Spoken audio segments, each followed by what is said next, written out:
Esto es La Entrevista con Raúl Valladares.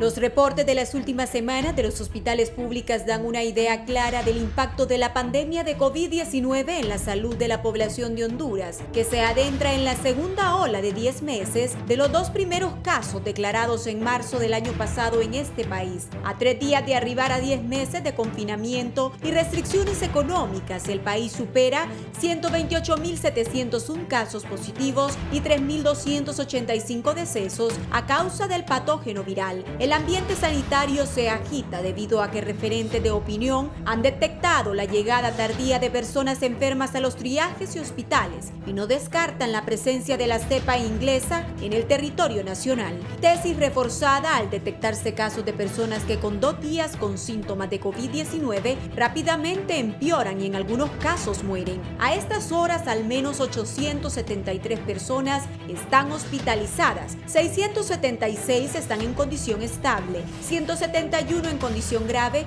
y 26 en unidad de cuidados intensivos, destacan las cifras oficiales. Este martes, autoridades del Hospital Escuela y del Instituto Nacional Cardiopulmonar u Hospital El Tórax confirman un colapso de sus unidades de cuidados intensivos UCIs. El martes anterior, en 6 horas, la unidad de cuidados intensivos estaba al 100% de su capacidad, dicen las autoridades. A estas fechas, el Distrito Central, con sus 1.514 kilómetros cuadrados de extensión territorial, 43 aldeas y 538 caseríos y alta densidad poblacional, muestra 80% de positividad en las pruebas realizadas, expresó el doctor Carlos Umaña, presidente de los médicos del Seguro Social de San Pedro Sula. Mientras tanto, los epidemiólogos, el Colegio Médico, el Consorcio del Observatorio de COVID-19 y Dengue de Unitec, así como autoridades de los centros asistenciales apuntan a las celebraciones de Navidad y a las fechas de fin de año como detonante del rápido aumento de casos registrados. Hoy los triajes de Tegucigalpa reportaban 80% de positividad, de incumplir las medidas de bioseguridad, de no controlar la movilidad por dígitos y la circulación en los mercados y por sus dimensiones demográficas. A finales de marzo, el colapso de hospitales en la capital será total, ha advertido Umaña. No se trata de pitonizos, se trata de la ciencia epidemiológica que ofrece un panorama aún más preocupante de persistir la tendencia de subrogar la prestación de servicios de salud, acota Suyapa Figueroa, presidenta del Colegio Médico de Honduras. El subdirector del Hospital Escuela, Franklin Gómez, ha corroborado que el colapso obedece a los excesos vistos a finales del año pasado. No vamos a salir de esta pandemia si la población continúa con la indiferencia y pasarán los años y nosotros seguiremos combatiendo el virus, advirtió el galeno. San Pedro Sula, el segundo centro poblacional del país. Las unidades de cuidados intensivos están a su capacidad máxima, al igual que las UCIs en la capital de la República. El colapso de los hospitales resulta más mísero cuando 6 de los 7 módulos móviles adquiridos por Invesache a un costo de $47 millones para enfrentar la crisis sanitaria sigue sin prestar servicio alguno para la población. Numerosas investigaciones del Consejo Nacional Anticorrupción documentan la opacidad en el manejo de la pandemia, sin que hasta la fecha asome el brazo de la justicia para las autoridades responsables de Invesache, como de la Comisión Permanente de Contingencias. Mientras el patógeno viral devasta las potencias de Europa y Estados Unidos, tiene en Brasil, México y Perú entre las naciones más afectadas. Las recomendaciones para preservar la salud son las mismas: uso correcto de la mascarilla, limpieza con gel y distanciamiento social. Tú me cuidas, yo te cuido, reza la campaña en una pálida Honduras.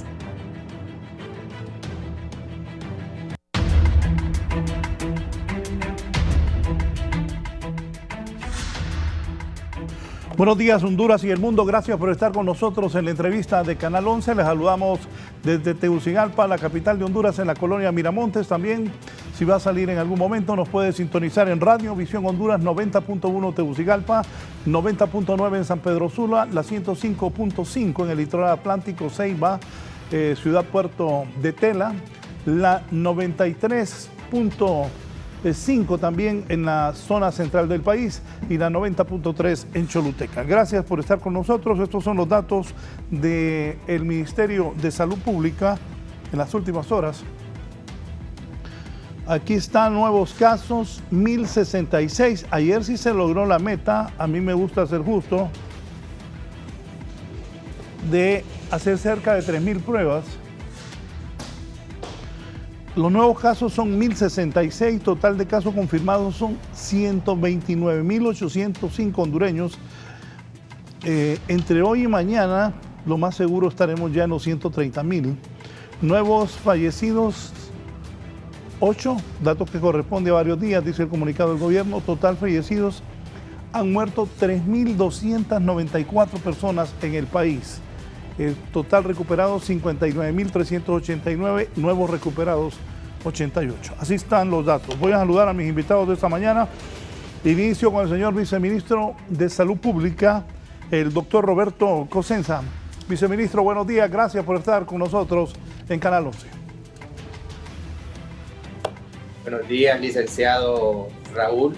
Es un placer poder estar con usted en este programa y dirigirnos a la población hondureña, sobre todo en estos momentos que estamos en un evidente ascenso de personas diagnosticadas con COVID-19, para poder hacer hincapié en las medidas de prevención que se requieren, como el uso de mascarilla, el lavado frecuente de manos, guardar la distancia de persona a persona. Muchas gracias. El doctor Oscar Sánchez del Colegio Médico también estará participando más adelante. El doctor Héctor Galindo, el experto en salud pública, el doctor Héctor Galindo. Buenos días. Buenos días, licenciado. Es un placer siempre estar en tu programa. Gracias por la invitación y estamos acá abiertos para inducir y comunicar a la audiencia. Muchas gracias. Gracias a usted. Doctor Oscar Sánchez, buenos días. Bienvenido. Muy buenos días, licenciado Raúl Valladares. Un placer estar en su programa. Un saludo a los dos colegas, al doctor Concesa y al doctor Galindo. Un placer, y vamos a tratar de orientar y hablar de este tema que es trascendental para nuestro país en este momento. Esa es la idea, que ustedes puedan orientar a la población. Van más de 3.000 muertos. Luego de la Navidad, siento, y ustedes me corrigen si estoy equivocado, que la gente, hubo un momento a finales de noviembre que parecía que ya no había COVID, la gente andaba desbordada en las calles, y las celebraciones navideñas, aunque alguna gente tomó precauciones, otras no lo hizo. Doctor Cosenza, ¿cuál es la situación actual del país, de acuerdo a lo que maneja el gobierno, de la situación del coronavirus en todo Honduras? Sí, licenciado Raúl, hemos estado viendo un ascenso en los últimos días, en el cual hospitales que venían a nivel nacional de estar atendiendo un promedio de 250 a 300 pacientes diarios, ya el día de ayer nos estaban reportando que son 700 pacientes que se han tenido en la red hospitalaria pública. Aquí sin contar las personas que se han tenido en el seguro social, en clínicas privadas. Estamos hablando de que por lo menos se tiene un promedio de 1,000 personas hospitalizadas a nivel nacional, con personas ya con COVID-19. Indiscutiblemente, aunque usted no tenga una PCR en tiempo real que le va a decir el diagnóstico, o una prueba de antígeno que se tenga positiva, ya desde un momento que usted está siendo ingresado en una unidad COVID-19, es un paciente COVID-19, vemos que esta enfermedad tiene una rápida transmisión, se tiene una virulencia bastante alta, y lamentablemente continúan falleciendo personas por COVID-19. Y lo más lamentable también, de que estamos viendo de que las personas están llegando a los triajes bastante complicadas, donde requieren un ingreso intrahospitalario. Muchos de ellos, es evidente la falta de aire que estas personas llegan. Mire, yo creo de que el día de ayer vivimos momentos traumáticos nosotros en un triaje, viendo cómo tras de uno llegaba el otro paciente descompensado, ya con cianosis, que es un cambio de coloración, que las personas comienzan a ponerse moradas por falta de aire, ver cómo las personas en ese momento comienzan a pedirle a Dios que les ayude, al personal médico que ha estado en primera línea también, que por favor que hagan algo por ellos. Yo creo que no debemos de estar viviendo nosotros estos escenarios, sino que debemos de buscar también ayuda a tiempo y sobre todo, licenciado Raúl, es utilizar las medidas de prevención que se requieren. Día a día, el país tiene personas que fallecen por esta enfermedad. Si bien es cierto, el último reporte que tenemos de los hospitales públicos, fallecieron 6 personas en las últimas 12 horas del día de ayer, porque todavía no hemos recibido el reporte de ahorita de las 7 de la mañana, porque nosotros hacemos un corte cada 12 horas y habían fallecido 6 personas, entre ellas 2 del hospital Leonardo Martínez, 2 del hospital Mario Catarino Rivas, 1 del hospital Juan Manuel Márquez y la otra persona también que había fallecido del hospital San Francisco. Es lamentable, yo creo de que también psicológicamente esta es una enfermedad que nos está marcando a la familia con solo saber de que un familiar de nosotros va a ingresar a una unidad de COVID-19 y que si va a salir o no va a salir con vida, yo creo que nos está marcando. Y también, bien lo decía usted, están llegando familias enteras a los triajes. Una vez que una persona es diagnosticada con COVID-19 del núcleo familiar, buscan los demás hacerse el examen y vemos cómo la familia completa sale positiva. ¿Qué quiere decir? Estas son las consecuencias de las celebraciones que se tuvieron de fin de año, que se tuvieron en las fiestas navideñas, donde se nos olvidó. Yo creo que la confianza nos puede llevar a la muerte.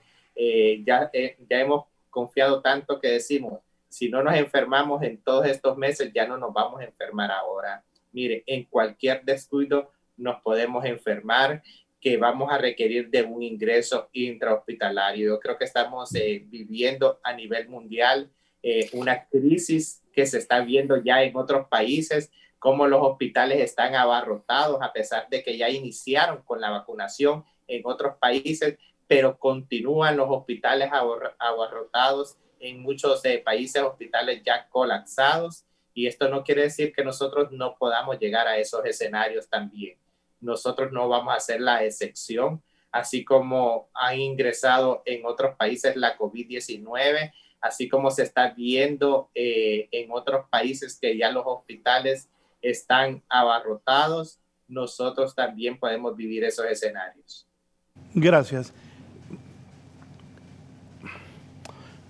Don Héctor Galindo, ¿usted qué piensa? ¿Cuál es la situación de acuerdo a su visión? Licenciado, como sabe, yo soy director de un centro de salud de la 3 de Mayo, pertenece a la región metropolitana. Pues lastimosamente nosotros superamos los 30.000 casos como región, ¿verdad? Se estimaba que nosotros tuviéramos, en octubre, por ejemplo, nosotros tuvimos 76 casos nuevos, ¿verdad? En noviembre tuvimos 176 casos nuevos que son diagnosticados por PCR. En el diciembre solo tuvimos 66 casos. Entonces, pero esto fue a expensas de que el problema que hubo en el laboratorio nacional. Entonces, estamos como a ciegas, ¿verdad? Ya vemos lo que el doctor Cosenza decía, los hospitales repletos, los triajes repletos. Yo esperaba que en vez de tener 176 en noviembre tuviera el triple, unos 300 casos nuevos, porque sabemos que en esta zona, que es el que está el Zonal Belén, el Mayoreo, todo lo que es Tegucigalpa viene a comprar a este lugar. Entonces, tanto como traen y como llevan, y como no había restricción de dígitos, la contaminación es mayor. Esperábamos esto desde ya días de la segunda oleada, ¿verdad? Y ya estamos en la segunda oleada y pienso que estamos empezando. Lástima que no tenemos datos, ya el Laboratorio Nacional parece que ya logró estabilizarse, Yo creo que esto nos va a dar mejores datos para guiar nuestras estrategias a qué sitios intervenir. Y qué bien, porque es difícil intervenir cuando no tenemos señas ciertas a dónde, cuando no tenemos los casos positivos, ¿verdad? Imagínense reducirse los casos epidemiológicamente, estadísticamente, pero que realmente han aumentado, eso nos dificulta. Sí, ya estamos viendo que hay más funerales, que ya vemos que los triajes están llenos. Nosotros en los centros de salud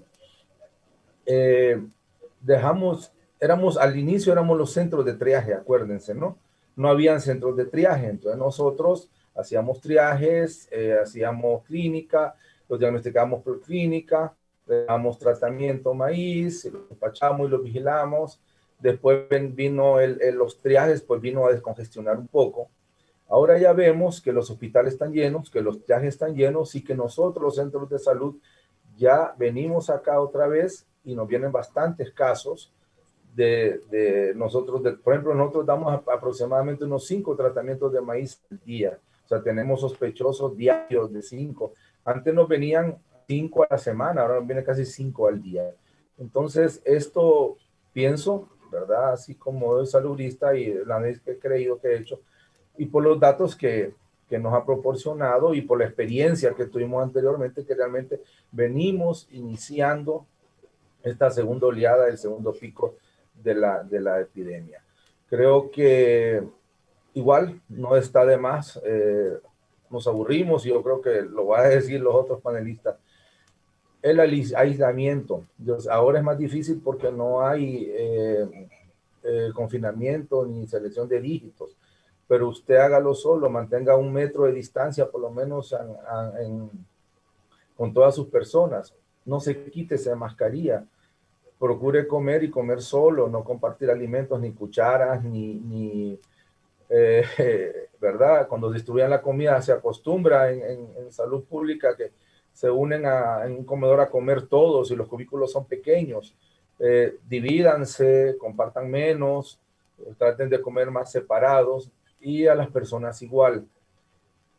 Yo vengo por acá y ya miro funerales, ¿verdad? Llevo 2 días ahí, hay un funeral ahí, velando a una persona ya 2 días. Veo parejas agarradas de la mano sin mascarillas. Veo muchos vendedores. Ahora, no es que encontrás 1 o 2 con mascarilla. Antes encontrabas 1 o 2 sin mascarilla. Ahora encontrás 1 o 2 con mascarillas. Creo que el quitar el confinamiento, bueno, por lo que pasó, por los meteoros, ha venido a que la gente crea que esto ya terminó. Y mucha gente ve que no le ha pasado nada en estos 15 días. Pero de aquí para allá ya van a ver y van a empezar a tener miedo. Y le digo a la gente, por favor, tengan sus medidas. Mire, enfermarse en este momento no es conveniente. Ya todo está saturado. Y ese es el problema. Que uno se enfermara, pero tuvieras un lugar donde ir y tener unas perspectivas de vida.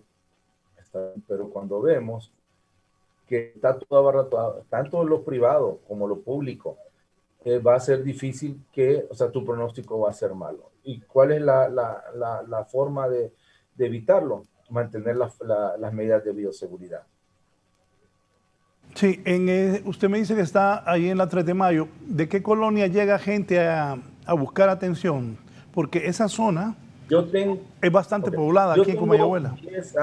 Tengo 48.500 habitantes y tengo 8.300 casas. Mis colonias que más han sido afectadas es la colonia 3 de mayo, por C, que es la que tiene mayor población, la Independencia y tenemos también las Ayestas. Es la que ha presentado el mayor número de casos. También son las que tienen mayor número de población.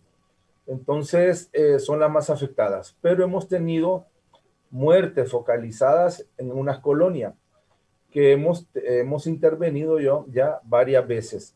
Pero, como le digo, el problema yo tengo 36 muertes, mi letalidad es de 3.8%. Antes era mayor, porque me reportaban más el número de muertos. O sea, mis últimos fallecimientos son de la semana 46, y ya estamos en la 52. Bueno, los datos que tenemos es de la semana 52, que es casi la antepenúltima semana de diciembre. No hemos actualizado todavía las mortalidades de este año, ni de las últimas 2 semanas, del último periodo de diciembre, de letalidades, que eso nos vendría a aumentar. Pero como ha habido problemas con el laboratorio, ¿verdad? Que ha sido, creo que eso nos dificulta a nosotros, como le decía, para tomar decisiones de intervención. Sí, gracias. Voy ahora al norte del país. Doctor Oscar Sánchez, ¿qué piensa luego de escuchar al doctor Cosenza, al especialista don Héctor Galindo? ¿Cuál es la situación? Me hablan ya de la segunda oleada. E insisto, en noviembre vi que la gente Digo vi porque yo trato de cuidarme porque tengo la presión alta y trato de no ver a muchas personas en lo que cabe. De hecho, por eso seguimos haciendo de manera vía Zoom los programas, porque esto es cierto. Yo conozco amigos míos que han muerto por COVID, que nadie se lo esperaba. Doctor Oscar Sánchez, a sus criterios, sus consideraciones, con lo que usted maneja, ¿cómo estamos? Sí, muy buenos días, licenciado Raúl. Efectivamente, estamos pasando una situación bastante compleja en este momento. Creo yo que estamos viendo los resultados de situaciones duras. Creo yo que ahorita se está viviendo todo lo que realmente pasó en el mes de diciembre de manera completa. En primer lugar, usted lo mencionó claro, que a partir de noviembre la población tuvo un relajamiento, incluso al unísono creo que las autoridades también, porque no le dieron celeridad a las situaciones, por ejemplo, de la habilitación rápida de los hospitales móviles. Esto también contribuye a esto. Una vez la mesa multisectorial, que penosamente por estar en situaciones de balanza con la economía, suelta a la población, quitando la restricción de la circulación, sumado a los mejoros que sufrimos, tanto ETA como asimismo las fiestas de fin de año. Creo que estas son las consecuencias de esas situaciones y hay una responsabilidad compartida en todo esto. Tanto la población que se ha relajado, está actuando de manera irresponsable, y las autoridades también que no le han dado celeridad a la situación. Y creo yo que, como usted lo mencionó en la introducción, quizás es el único día en estos últimos 10 meses que hemos visto de pandemia que se han logrado lo que tantas veces hemos solicitado, que se incremente el número de pruebas para poder tener un número real realmente de lo que está pasando en la pandemia. Creo yo que de esta manera vamos a saber realmente el impacto que está teniendo, y quizás la población tenga una mayor conciencia de lo que está pasando con la pandemia. Y algo muy interesante que hemos estado viendo aquí en San Pedro Sula, la capital industrial de nuestro país, y es el transporte urbano también. Creo yo que no hay control en el transporte urbano. Usted va a ver los buses que no han cumplido con lo que se dijo al inicio de los tales pilotajes que estaban dando, y usted está viendo los buses repletos. Yo creo que he escuchado mucho de la empresa privada solicitándole a la población, pero hace la pregunta: ¿qué está haciendo la empresa privada para controlar el ingreso a los centros comerciales, a los mercados? Creo yo que como le mencioné, es una responsabilidad compartida, y debemos de reflexionar todos en esto, y tenemos que preocuparnos por lo que está pasando. Y algo muy, muy concreto es que creo yo que le estamos apostando a que la vacuna va a ser la solución, y eso el mismo viceministro lo estaba mencionando, que hay países que ya empezaron a vacunar, pero todavía están teniendo un impacto importante de casos de COVID. y creo yo que no le debemos de apostar solamente a la vacuna. Y recuerde que la vacunación va a ser un proceso quizás lento y no podemos relajarnos en ese aspecto. Y es interesante que la población tenga conciencia, todos, el gobierno, la empresa privada, la población, tenemos que ser responsables en esto. En este momento hay un colapso de las salas de COVID, los cuidados intensivos están repletos, los triajes ahorita han habido un incremento muy exponencial en su atención. Estamos viendo una tasa de positividad bastante alta, casi del 70-80%, y eso va a variar dependiendo del triaje que se visite. Entonces, tenemos que ser muy responsables. Imagínese usted que el gremio ya llevamos 58 médicos fallecidos, y esto es lamentable para nosotros, porque a lo largo de estos 10 meses ha habido altos y bajos en la relación de los insumos, la carencia de muchas cosas y la incertidumbre, inclusive, usted bien lo sabe que se ha mencionado hasta la calidad de las mascarillas que se nos brindan en los hospitales para poder atender los pacientes. Entonces, es una serie de situaciones que preocupan y que debemos de reflexionar a todo nivel, y debemos de ser conscientes de lo que está pasando, porque estamos viendo cada vez escenarios tristes. El día de ayer pude ver yo al viceministro apoyando a un paciente que estaba saliendo de un carro. Y creo yo que esto lo vamos a ir viendo poco a poco. Y sabe que lo que me preocupa en lo personal, que la semana anterior ya había un colapso total. No habían cupos. Los centros asistenciales privados también están llenos. Ellos más bien están habilitando otras áreas. Y creo yo que la pandemia va de una manera acelerada en relación a la respuesta que se le está dando a la ciudadanía en relación a la situación. Por ejemplo, Invesache creo yo que nos quedó a deber, porque a esta altura los hospitales ya móviles, que son ya módulos para COVID, ya se convierten en módulos, ya deberían de estar funcionando completamente. Y creo yo que aquí hay mucha tela que cortar en este tema, porque hay problemas en el área eléctrica, problemas en el aire acondicionado, porque las especificaciones de esos equipos vienen con especificaciones que no son aptas para nuestro país, los voltajes también, las condiciones de la oxigenación, el espacio reducido. Mire, los hospitales móviles han sido diseñados de manera clara para cuestiones de guerra y no para cuestiones de COVID. Entonces, tenían que haberse construido módulos más amplios. Imagínense que estos tenían una capacidad y se le tuvieron que reducir camas por la misma situación, por la movilidad, el encierro que esto conlleva. Si bien es cierto, tienen un área de aire acondicionado y extractores que pueden estar circulando un aire y esto reduce incluso, pero ese no es suficiente. Creo yo que tenemos que ser muy sensatos y muy concretos y dar una realidad de lo que está pasando en nuestro país en este momento con la pandemia. Sí, aclaro, el doctor Cosenza, considero yo, ha hecho una buena labor en el norte.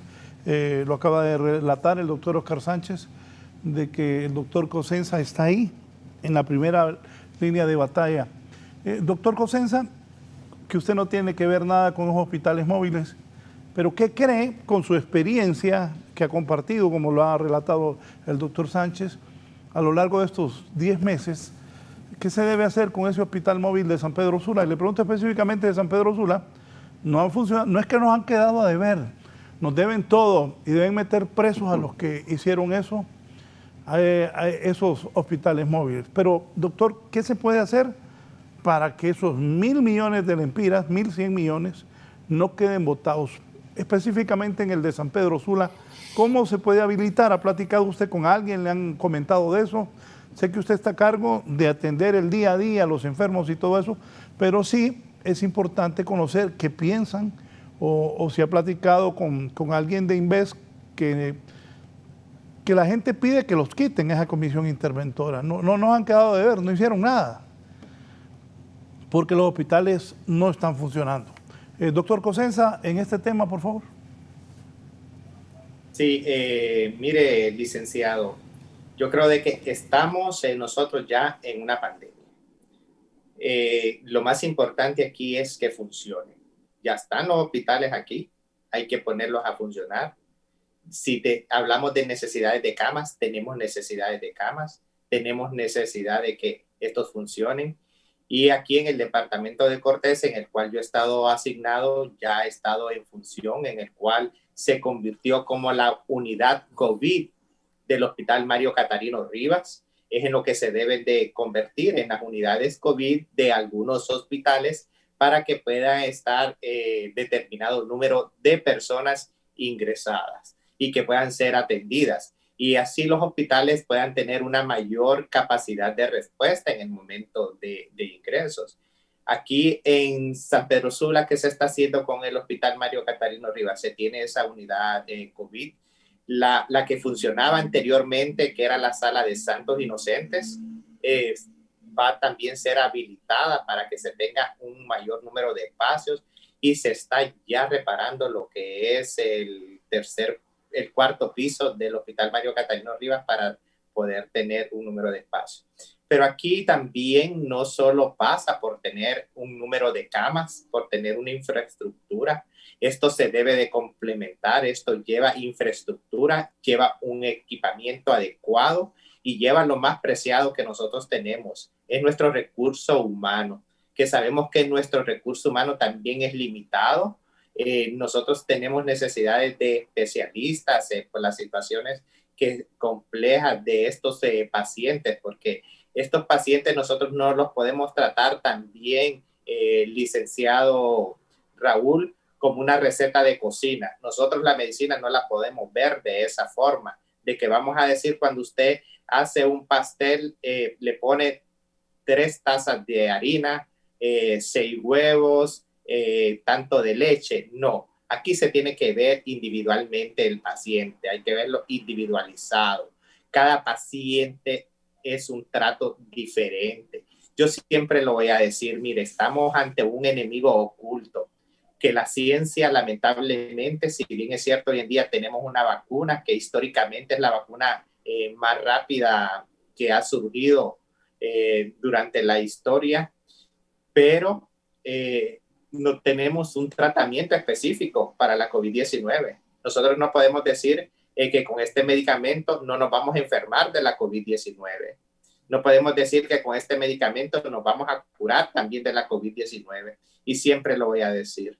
La COVID-19 es como la lotería. No sabemos nosotros ni cuándo ni cómo nos va a tocar. Porque de la misma forma que responda mi organismo teniendo COVID-19, no va a responder el organismo del doctor Oscar. Cada quien tiene un sistema inmunológico totalmente diferente a responder de este virus. Y estamos ante un enemigo oculto, licenciado Raúl, de que los virus sabemos de que ellos mutan. Ya llevamos un año con esta COVID-19, cuántas mutaciones pudo haber tenido. Lamentablemente nosotros también como país dependemos de otros países. No tenemos ni los instrumentos adecuados, el equipo adecuado, ni tampoco tendría que pasar un buen tiempo para un recurso preparado y poder hacer toda esta cantidad de estudios que se requiere. Esto requiere de un laboratorio que debe estar debidamente certificado, como lo está el CDC de Atlanta, laboratorios internacionales reconocidos en el cual se puede estar hablando de mutaciones. Y ante la COVID-19 no hay expertos.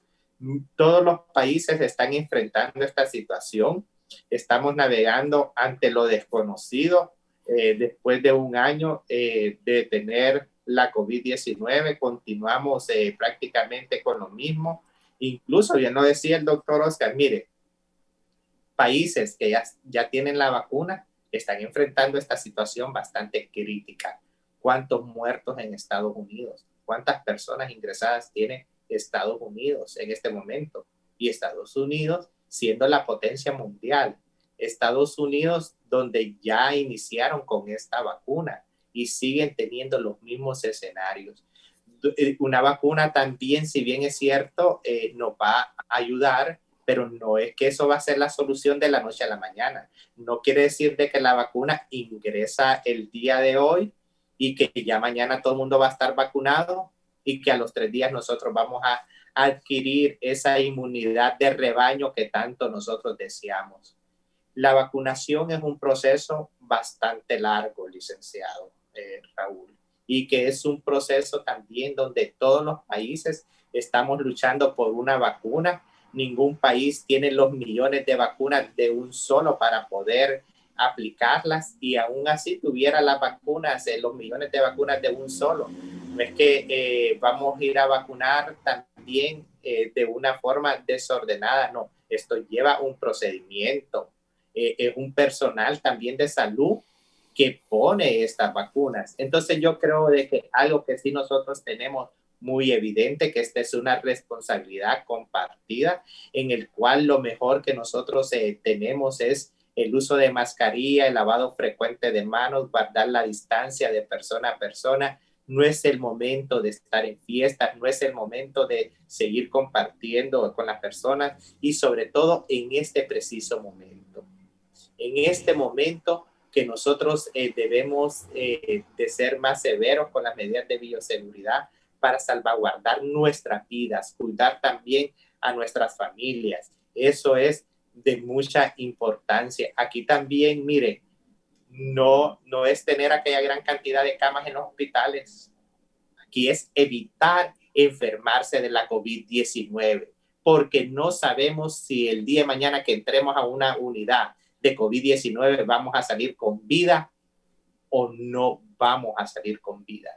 Y es muy triste emocionalmente lo que se vive. Mire, el otro día yo acompañé a la jefa de la región metropolitana de San Pedro Sula, que su madre falleció de COVID-19, y fuimos al hospital para que entregaran el cadáver. Para mí eso es bastante duro. Óigame, su madre, que es el ser humano que usted más quiere, el que le dio la vida, que se le entreguen a uno en un ataúd completamente sellado, salir de ahí directamente al cementerio cuando nosotros hemos estado acostumbrados a hacer un velorio, a compartir por lo menos la última noche, a acercarnos a un ataúd, a estar viendo el cuerpo de un ser querido y tener que salir de un solo a un cementerio. Esto yo creo de que emocionalmente nos está realmente haciendo daño.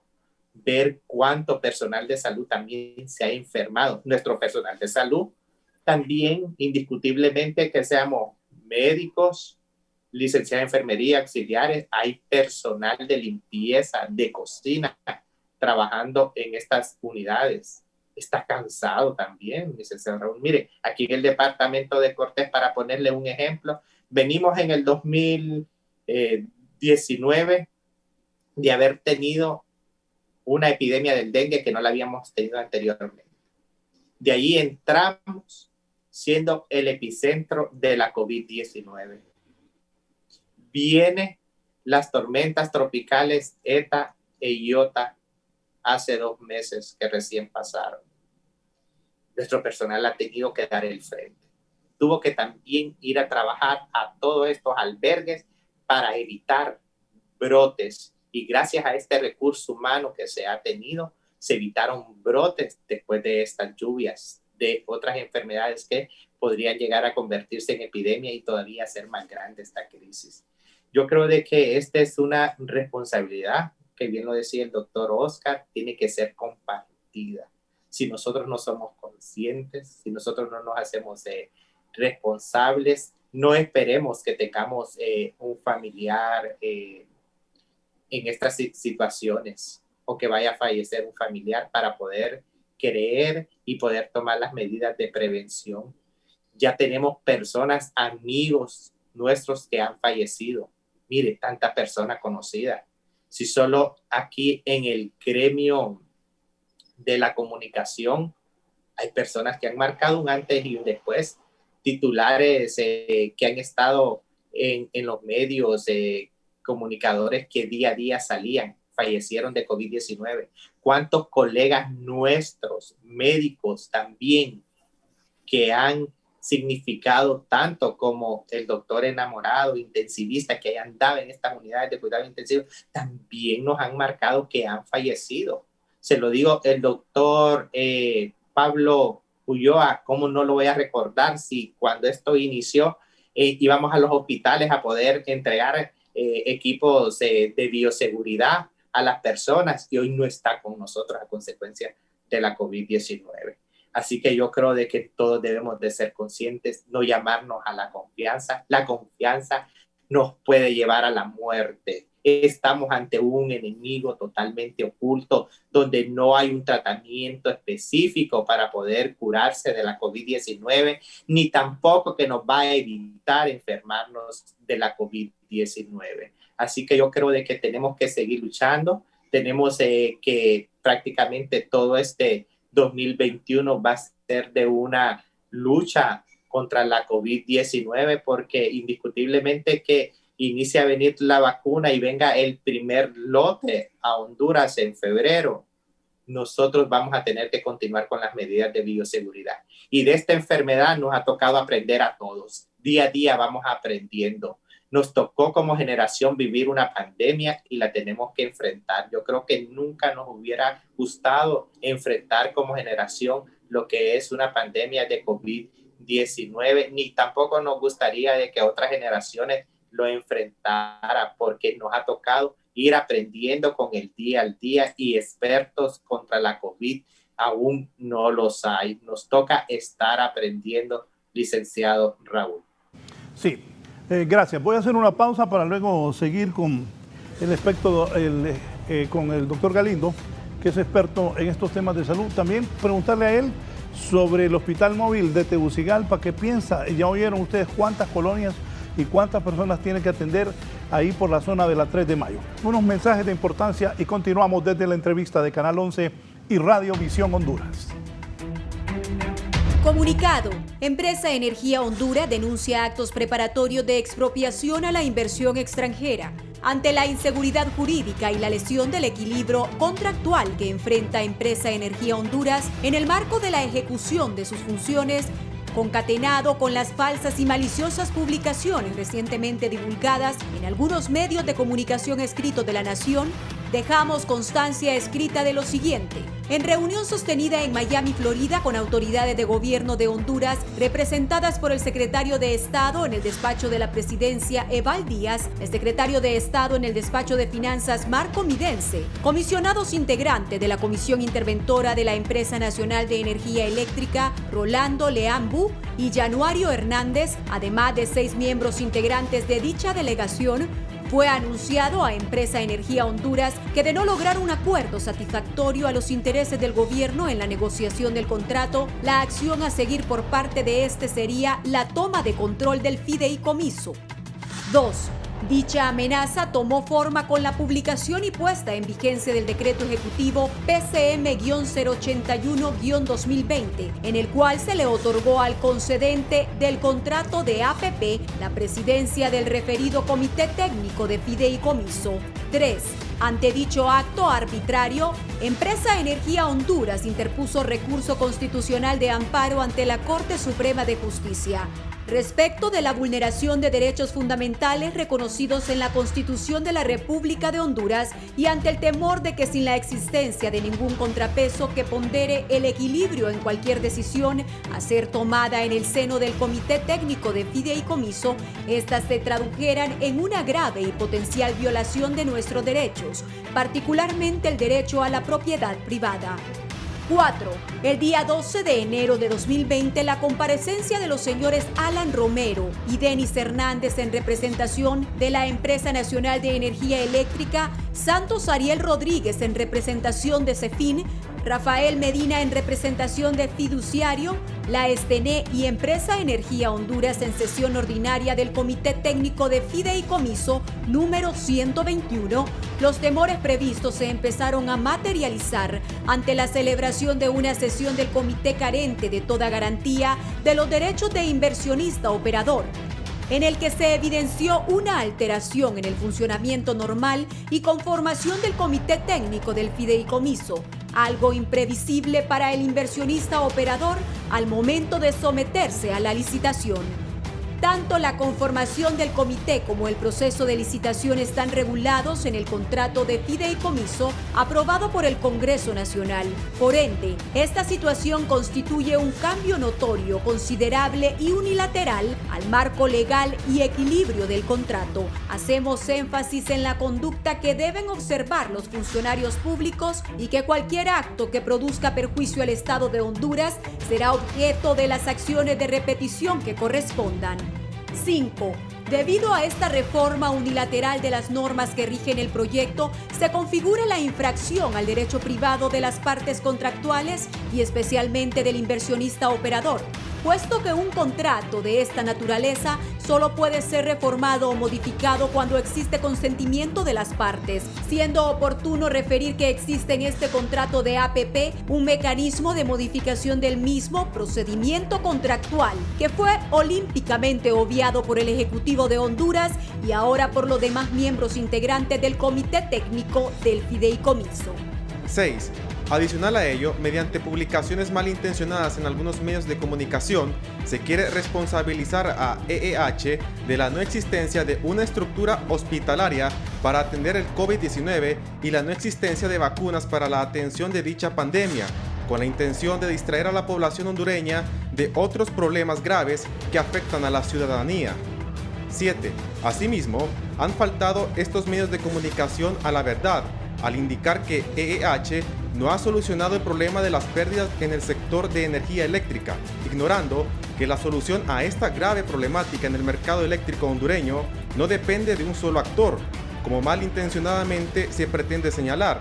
Esta es una tarea que depende también del Estado de Honduras, de los órganos vinculados al sector justicia, de los organismos del Estado vinculados al sector energético del país, de educación a la población y del establecimiento de reglas claras, estables y permanentes que permitan castigar y judicializar el hurto de energía.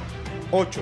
Estas actuaciones, como reiteradamente ha indicado EEH, están orientadas a intervenir el proyecto, violando las leyes vigentes, la Ley de Protección Extranjera, así como los tratados suscritos por Honduras, lo que podrá configurar en algún momento expropiación forzosa de la inversión extranjera, situación que ha sido puesta por parte del operador en conocimiento del Banco Mundial, Fondo Monetario Internacional, Banco Interamericano de Desarrollo, Banco Centroamericano de Integración Económica, Presidencia de la República de Colombia y CIADI.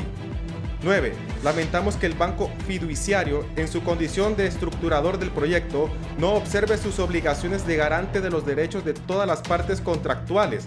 Por el contrario, ha adoptado una posición pasiva, consentidora de los actos de ilegalidad que se están perpetuando y que en reiteradas ocasiones ha denunciado EEH. Reiteramos que ha sido puesto en conocimiento de las autoridades del Gobierno Nacional la disposición de EEH de continuar con la ejecución del proyecto bajo reglas claras que brinden seguridad jurídica. También, EEH ha manifestado su disposición para que ante los malos tratos recibidos pueda salir del país, mediando acuerdos justos que no impliquen violación de los derechos de las partes, para lo cual hemos venido tomando las acciones legales necesarias para salvaguardar los derechos ante las instancias internacionales. Tegucigalpa, municipio del Distrito Central, martes 12 de enero del 2021.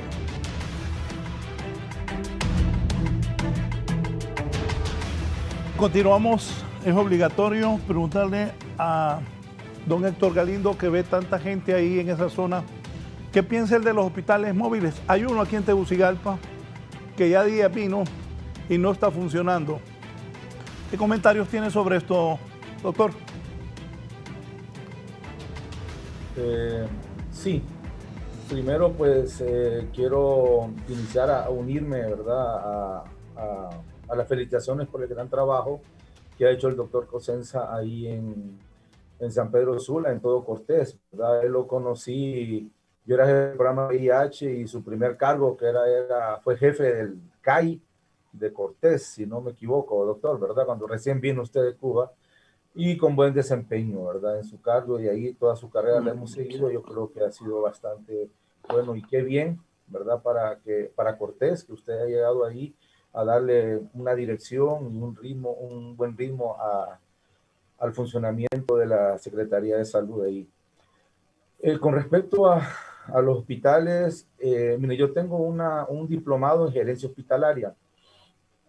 Tengo que decirlo, ¿verdad? Los hospitales no son los más indicados para tratamiento de COVID. Son unos hospitales muy reducidos. No venía bajo las especificaciones necesarias para el país. Tenemos que tener en cuenta que nosotros usamos 110. Tenemos que tomar en cuenta que las instrucciones deberían de haber venido en español. Tenemos que tomar en cuenta también que los sitios donde se ubicaron no son los más ideales. O sea, no hay estacionamiento. Van a trabajar que 200 personas ahí en esos sitios. Y hay algo que se llama como tropicalizar las estructuras, ¿no? ¿Qué quiere decir esto? Si usted no está acostumbrado a trabajar en un contenedor, eso va a crear un ambiente negativo para el empleado. Eso te puede producir estrés. La gente que es claustrofóbica, pues va a tener un poco de dificultades para trabajar ahí. El hecho de no tener la seguridad, de tener el aire físico o ver hacia el exterior, eso te crea alguna confusión, si lo que está respirando, si estos aires después de 2 meses ya están sucios, contaminados, cómo se van a mantener, si el equipo, la verdad que no he tenido la experiencia porque ya el de San Pedro creo que lleva 2 meses funcionando, 3, que sería bueno ver la experiencia de los colegas que han estado trabajando ahí. Creo que para ver cómo ha sido su desempeño, cómo se sienten y esto, ¿no? Sí, es una lástima que a pesar de todo esto, sabemos que ya están acá y hay que hacerlo funcionar y así es, ¿verdad? Ya está, usemos lo que tenemos y usémoslo de la mejor forma. Ahí sé que han estado trabajando en eso precisamente. Felicito al Hospital Escuela que ha sido enérgico en solicitar esas condiciones para que su personal pueda trabajar de la mejor forma, porque a la larga que a quien más se beneficia con esto es al paciente y es al que nosotros nos debemos, que tenga la mejor calidad de vida. Y acordémonos que cuando estos hospitales se solicitaron, era bajo el contexto de que íbamos a usar, íbamos a UCI, entubar a todo mundo. Ese era el concepto, acuérdense, al principio, ¿no? Después, pues era más los de alto flujo, y después en los triajes, pues la sostenibilidad de los pacientes con oxígeno menos de 15 litros por minuto. Pues esa es mi perspectiva. Yo creo que tenemos que hacerlos andar. Hay que, si hay dificultades, como todo, cuando tiene un hospital, hay que buscar las soluciones, las mejores soluciones. Entonces, a eso tiene que ir, así como se instalaron el de San Pedro y con las lecciones aprendidas que tuvieron en San Pedro, hicieron el de Tegucigalpa. Así debemos que tomar en cuenta qué dificultades, qué beneficios o qué estrategizaron en San Pedro para poderlas usar en Tegucigalpa. Otra vez le digo, hay que tropicalizar. ¿Qué es eso? No, ya solo porque funciona bien en San Pedro no va a decir que va a funcionar bien en Tegucigalpa. Aquí pasa igual. Yo tengo 10 colonias y no necesariamente las 10 se comportan iguales. Cada una tiene sus peculiaridades y en base a eso uno trata y interviene según las condiciones que tiene. En otros tenemos muchos sitios de mara, de los violentos, otros no. Entonces hay que saber cómo intervenir. Y así pasa con estos hospitales. Entonces hay que ver si lograron resolver lo del idioma, si lograron resolver lo de que, hacerlo de que sea más práctico, sea bastante funcional y que lo mejor de todo, que esté fuera de peligro, tanto para el personal que trabaja ahí, como para el paciente, que es el que nos debemos, que tiene que tener las mejores condiciones. ¿Por qué? Porque nosotros no podemos llevar a un paciente que ya tiene riesgo de morirse a aumentarle su riesgo de mortalidad, ¿verdad? Al revés, tienen que llegar a un centro, a un hospital donde se le brinde las mayores posibilidades de conservar la vida. Y dos, de que su tratamiento sea el más adecuado con calidad y calidez. Eso es lo que yo pienso. La estrategia de cedérselo o ser anexos de hospitales, si se consideran que lo van a manejar como un UCI, como una zona, está bien, pero para manejar otras enfermedades o otras especialidades, yo lo veo muy difícil de que funcione. Tienen que hacerlo funcionar en el margen, así como ha sido solo para COVID, y tratar de solucionar el montón de problemas que esto genera. Yo creo que si se trabaja, si INVEST, si la Secretaría, yo creo que el Colegio Médico debe involucrarse en esto, especialistas, o sea, sociedad civil, porque son los pacientes los que están viendo, se involucran en esto. Creo que podemos hacer funcionar estos hospitales que tenemos. Ya se compraron, ya vienen a camino, ya están algunos, hay que hacerlo funcionar, entonces tratemos de hacerlo lo mejor. Que fue una decisión que se tomó, mire, todas las decisiones se toman bajo ciertas circunstancias y en cierto momento, y ahorita uno puede decir, no, que no sirven, que no sé qué, que no sé cuánto, pero en ese momento estaba esa visión y esa dificultad en que se hicieron. No es por justificar, ¿verdad? Pero uno toma muchas decisiones en el momento preciso y bajo las condiciones que están. Que pasa el tiempo y pasan algunas otras cosas, puede ser. O sea, entonces uno toma sus decisiones en el momento y en base a esto es lo que tenemos que corregir, ¿verdad? Y también sacar ventaja, porque hay unos hospitales que vienen con sus plantas de oxígeno, con sus esterilizadores propios. Eso es una gran ventaja, porque no tenemos plantas de oxígeno. No sé si en San Felipe había una, no sé si estará funcionando, no, el hospital escuela, pero tener que su propio hospital tenga su planta de oxígeno es una gran ventaja, porque ahí puedes poner ventiladores de pared alto flujo y puedes mantener 30, 40 pacientes. Yo creo que eso también es una gran ventaja, que a veces no se tiene en los hospitales públicos tradicionales que han estado por años. Yo sé que los han remodelado, pero que no se tiene. Entonces, todo tiene su pro y su contra. Y en todos esos contras nosotros tenemos que trabajar para mejorarlos. Yo creo que sí se puede, hay que ser proactivo y sacar adelante esto. Tiene la forma en que fueron adquiridos, tiene mucho enojo de la gente porque no están funcionando. Claro, tienen toda la razón. Que los médicos pueden decir que no es lugar indicado, que no son los indicados, también tienen razón. Pero ya están acá y tratemos de sacar la mejor parte de esto. Gracias. Antes de ir con el doctor Oscar Sánchez del Colegio Médico Capítulo Norte y del viceministro Roberto Cosenza, voy a mandar unos mensajes de importancia. Presentaré un reporte de triajes Tegucigalpa, San Pedro Sula, para que todos los invitados me comenten. Ya volvemos. Las autoridades ecuatorianas emitieron un protocolo con una serie de indicaciones para que los ciudadanos puedan sufragar en las elecciones presidenciales del 7 de febrero, mientras la pandemia del coronavirus mantiene inalterable su nivel de contagio. El Comité de Operaciones Especiales, que dicta las políticas para enfrentar la pandemia, pidió al Consejo Electoral que los ecuatorianos voten en horario diferenciado de acuerdo con el número final del documento de identificación. Los que terminan en pares podrán hacerlos en un horario, mientras que los impares lo harán en un horario diferente para lograr evitar más contagios. Además, todos los votantes deberán ingresar sin compañía por una puerta y salir por otra diferente. También se pidió a los ecuatorianos llevar correctamente la mascarilla tapando la nariz y boca, guardar un distanciamiento de 2 metros, lavarse y desinfectarse continuamente las manos y llevar su propio lápiz de tinta azul o negra. Añadió que están prohibidas las tradicionales ventas ambulantes que literalmente sitiaban los recintos electorales, al igual que los puestos de comerciantes de toda clase de objetos que buscaban atraer la atención de los ciudadanos. Para 11 Noticias, Raúl Valladares.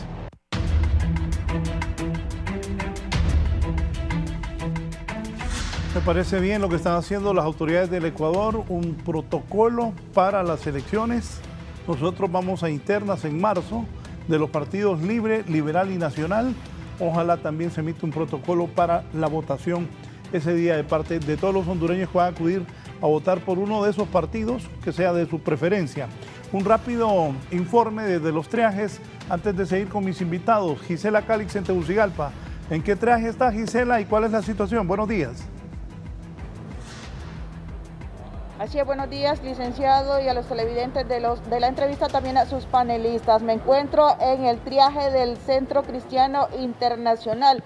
Nos hemos ubicado a eso de las 7 de la mañana en este sitio y en ese momento no se encontraban personas. Sin embargo, en el transcurso de esta hora ya puede usted observar el panorama. Son aproximadamente unas entre 80 y 120 personas las que están en este preciso momento en busca de atención médica porque presentan algunos síntomas relacionados al COVID-19. Nos manifestaba la directora de este triaje, la doctora Milagro Ramos, que durante los últimos días han estado atendiendo entre 200 y 300 personas diarias que acuden en busca de atención médica a fin de salvaguardar su vida ante la pandemia del COVID-19. Podemos ver que los ciudadanos que están llegando a este sitio son de todas las edades, mujeres, incluso niños y también personas de la tercera edad. Y eso ha sido lo que se ha vivido en los últimos días. Ha dicho la doctora Milagro Ramos que también familias completas han venido en busca de atención médica a fin de salvaguardar su vida, y esto pues también es un llamado que han hecho los diferentes encargados de estos triajes que acudan a estos lugares de manera oportuna y de esta forma no llegar con complicaciones debido al coronavirus a las personas que den positivas a los hospitales, porque también en esos centros asistenciales ya el panorama es bastante desalentador en los hospitales públicos de la capital, cuando en la mayoría de estos las unidades de cuidados intensivos, así como en las salas intermedias de atención a los pacientes con COVID-19 están bastante congestionados. Esto también es lo que se vive en otros centros de triaje aledaños aquí a este, como el del Centro Cívico Gubernamental. Con este reporte yo vuelvo con ustedes al set principal de la entrevista. Buenos días, licenciado. Buenos días, búsqueme a César Funes en la Ceiba, que pase en la Ceiba con los triajes. Por favor, Eddie, vamos a ver si conectamos ya a César Funes. Adelante, César. Así es, buenos días, Raúl Valladares. En efecto, estamos desde el triaje de esta ciudad de La Ceiba, específicamente el que está instalado en el gimnasio municipal José Simón Ascona. El movimiento estas 12 semanas recientes prácticamente se ha comenzado a dar un leve incremento de pacientes, aunque a esta hora de la mañana no es mucho el movimiento. Ya a partir de las 9 más o menos comienzan a darse un fuerte movimiento en este triaje que está instalado pues en este gimnasio José Simón Ascona, y que tiene una muy buena capacidad para atención. Ya pues, prácticamente este triaje está funcionando las 24 horas del día, y lo que se busca es evacuar lo más rápido posible a los pacientes que vengan por algún tipo de consulta médica con síntomas COVID-19 o con algún tipo de inconvenientes de salud relacionadas con este virus. Así que es prácticamente el movimiento fuerte cuando se comienza a dar es a partir de las 9 de la mañana, aunque ya a esta hora, como repetimos, se comienza a observar el movimiento de pacientes que están en búsqueda de algún tipo de atención médica. Aquí se están practicando también algún tipo de pruebas, tanto el tema del PCR como también pruebas rápidas para identificar casos que se puedan estar reportando. Como observan, es una cantidad considerable de clínicas y personal que está atendiendo las 24 horas del día, según lo que manifiestan representantes de la Secretaría de Salud. El movimiento fuerte es a partir de las 9 de la mañana luego baja en horas de la tarde y en horas de la noche también, 6 de la tarde en adelante, también se comienza a dar algún movimiento de personas que vienen en búsqueda de atención médica a este triaje instalado en el gimnasio Simón Ascona, que son 3 prácticamente con los que se cuenta, 3 triajes en esta ciudad de La Ceiba. Este es uno de los que está mejor equipado y como observan ustedes, pues las personas están llegando ya también desde muy temprano a este triaje. Vamos a ver si consultamos aquí con alguna de las personas. Bueno, sabemos de que están movilizados, pero ya hay algunos que están ya ingresados pues, en el tema para hacer una preclínica y posteriormente hacerse la prueba como ya lo establecen los lineamientos en este triaje. Así que es el ambiente a esta hora de la mañana. Como observan, pues la gente pues está siendo atendida en este triaje instalado en el gimnasio José Simón Ascona y se sigue todo un procedimiento para poder ingresar a este triaje que funciona en esta ciudad de La Ceiba. Así que con estas imágenes, Raúl, compañeros, nosotros vamos a retornar a los estudios de Canal 11 al set de la entrevista. Bien, gracias. Vamos ahora al norte del país. Shirley Martínez, en San Pedro Sula, la situación de los triajes. Buenos días, licenciado Raúl Valladares, y por supuesto a cada uno de sus participantes, ubicado justamente en el triaje de Expocentro de la Ciudad Industrial, acompañada de la coordinadora del mismo, la licenciada Kensi Romero, para que nos amplíe cómo ha estado el movimiento y cuántos pacientes aproximadamente se visitan a diario. Buenos días, licenciada. Muy buenos días. Sí, actualmente nos encontramos atendiendo 380 personas diarias, de las cuales se realizan 230 tomas de muestra entre antígenos y PCR. De estas personas, ¿cuántos ustedes tienen que estar atendiendo que vienen en estado crítico? De esas personas, pues actualmente se atienden entre 5, 7 y hasta 10 personas en un día en el área de estabilización, los cuales ameritan realmente atención en algún hospital, por lo cual aquí solamente como primera línea les brindamos lo que es el oxígeno, algunos antiinflamatorios y posteriormente son referidos a los hospitales. ¿De qué manera están solventando esta situación ante el colapso ya de los hospitales si se les presenta un caso grave? ¿Cuál es el procedimiento que están realizando? Bueno, se priorizan los pacientes, ¿verdad? Aquellos que vienen en un estado más delicado, pues son los primeros en que se les avisa a los hospitales que se necesita un cupo para estas personas. Aquellos pacientes que vienen un poco más estables se mantienen algunas horas acá, mientras el hospital nos informa de algún cupo o en el mejor de los casos, si los familiares de este paciente lo pueden llevar a atención privada. Muchísimas gracias. Bien, hemos escuchado a la coordinadora de este triaje y es que en estos momentos luce bastante concurrido este triaje donde, como ha mencionado la licenciada Romero, al menos 10 pacientes diarios se han presentado en estado crítico y es que las filas ya comienzan desde horas muy tempranas y ella nos comentaba que pese a que este triaje, su horario de cierre es a las 7 de la noche, los médicos continúan con su ardua labor hasta tardes como a las 9 o 10 de la noche hasta atender el último caso. Y es que hay varios personas que se presentan sospechosas y otras que ya presentan también sintomatología de COVID en estos momentos, donde ya las autoridades pues han informado que debido pues al comportamiento que tuvieron irresponsable algunos ciudadanos en fiestas decembrinas, pues ya se está reflejando en primera instancia en los triajes donde buenas fuertes cantidades de personas y en núcleos familiares se están apersonando para realizarse la prueba y descartar o confirmar que tengan esta mortal enfermedad que ya ha dejado miles de hondureños pues con grandes secuelas y otros lamentablemente decesos. 10 a 12 pacientes en estado crítico y de manera tardía, ya cuando han evolucionado hasta 4 días con síntomas de esta enfermedad se están presentando en los diferentes triajes, por supuesto a nivel nacional. Sin embargo, aquí prácticamente las autoridades se mantienen en alerta porque pues se ha convertido nuevamente en el epicentro de la enfermedad todo lo que es el Valle de Sula. De momento es lo que le podemos reportar desde la zona industrial. Retorno con ustedes al foro. Buenos días. Buenos días, Shirley. Si usted se fija, fuimos a La Ceiba, a un triaje a La Ceiba, a San Pedro Sula, a Tegucigalpa. Es donde hay más gente que acude a los triajes. Por cierto, doctor Oscar Sánchez, muchas personas jóvenes también se han enfermado y han muerto de coronavirus ¿Qué está pasando? Porque antes, al inicio, recuerden, de la pandemia hablaban que la gente de 40 años en adelante es que tenía mayor riesgo, pero en Honduras han muerto varios jóvenes. Y lo que contaba el doctor Cosenza, de los médicos que lo han acompañado en esta titánica labor, que han muerto también. Doctor. El micrófono, doctor, por favor. Sí, no sé si me escucha.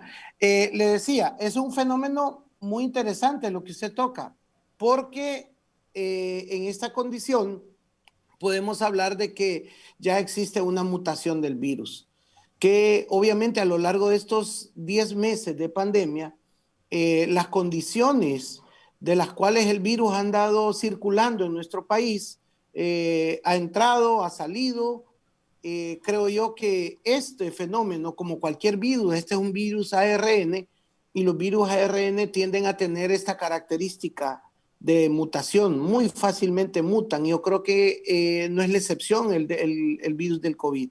Y creo yo que es el reflejo de lo que vemos en comparación al año anterior, en el cual mirábamos personas ya adultos mayores, que eran los más afectados, las personas con comorbilidades estaban siendo afectadas. Ya este año estamos viendo pacientes jóvenes, estamos viendo jóvenes que ya ameritan hospitalización, jóvenes que inclusive han fallecido. Y esto se debe precisamente a eso, a esa mutación que el virus ha tenido. Y si bien es cierto, lo mencionó el doctor Cosenza, quizás necesitamos un laboratorio con una expertise en biología molecular para poder determinar realmente la cepa, si hay alguna diferencia entre el virus que nos atacó a principios del año anterior y el que está en este momento circulando. Y obviamente, pues esa limitación nos hace sospechar ante el comportamiento, porque otro fenómeno que estamos viendo es que la rápida evolución que está teniendo actualmente, ya estamos viendo personas que en el segundo o tercer día ya tienen síntomas importantes que ameritan atención. Y aunado a eso, estamos viendo mucha automedicación y están llegando pacientes de manera tardía a los centros de triaje, a los hospitales, ya en condiciones quizás irreversibles en algunos casos. Y creo yo que este punto es muy importante en tomar en cuenta para la población, para que no se automedique, para que no utilice medicamentos que no sean bajo prescripción médica.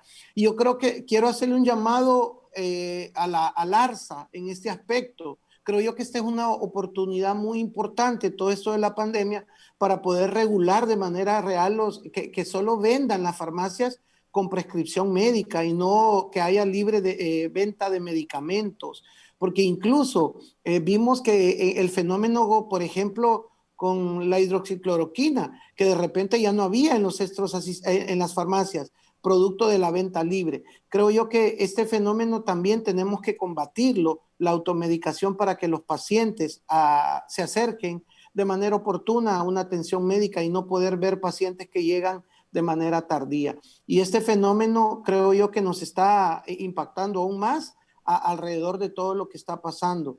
Y lo que bueno, las imágenes son claras, vemos los trajes que están abarrotados, el incremento en el número de casos y algo muy importante, los trajes no están cerrando a la hora que acostumbran.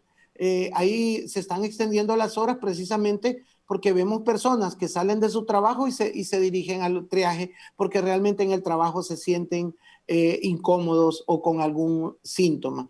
Y es importante mencionarle a la población que no se descuide en este aspecto y creo yo que no nos vamos a cansar y esto todos coincidimos en el área médica que la mejor vacuna, el mejor medicamento que está existiendo en este momento es la prevención. Y tenemos que ser enfáticos en eso, pero quiero hacerle un llamado a las autoridades para que haya un mejor control en el transporte urbano, en el ingreso de centros comerciales, de cualquier establecimiento donde pueda haber un número potencialmente mayor de personas para que haya un mejor control en cuanto al ingreso de transeúntes en estos áreas, incluyendo los mercados públicos, en los cuales también vemos un aglomeramiento importante. Y es relevante también mencionar en esto que el comportamiento de nuestra población y sobre todo del joven está en un ir y venir, y creo yo que esto también ha hecho que el joven también se vea expuesto de mayor y lleva el virus a su casa.